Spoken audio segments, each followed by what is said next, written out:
While Halo's Cameleer Patrol was rescuing Nulla's band, Pedro continued to crawl slowly but surely behind the enemy position. He could barely raise himself to see where he was going. When he heard voices, he had to stop to get his bearing. "Hey, looky here, Ollie. Nice tits." Pedro heard the two men chuckling. "Look how they jiggle when I shake them. Come on, we don't have much time." Pedro went cold inside. He knew what was going on behind the dune. He'd heard that kind of trash talk during his time in Vietnam, and with the CIA too many times not to know. There came a squeal of a female voice, and Pedro saw in his mind's eye the terrorist's hand over Lulu's mouth to stop her screaming. "You stinking bastards," he cursed softly, as he struggled to climb to the top of the sand dune as fast as he could. His every movement ripped more skin from his stumps, which now bled freely.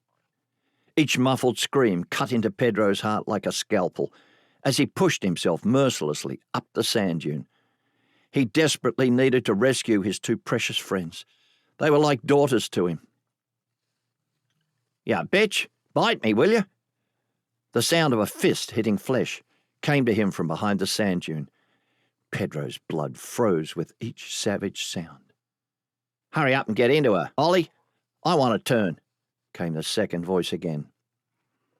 In desperation to get to the girls in time, Pedro had ditched his rifle and pulled his pistol, a Vietnam War M1911 AT .45 caliber.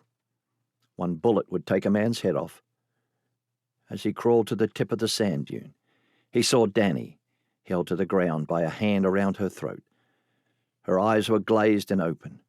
Her mouth formed a silent scream. Lulu lay unconscious. Her pants were down and a man was leaning into her. That man lost his head a split second later. The second raven's claw looked up and took a bullet in his chest, followed by two more before he hit the ground. Pedro rolled down the slope of the dune, then crawled across to gather the girls in his arms. He sat holding them to his chest, crying his heart out.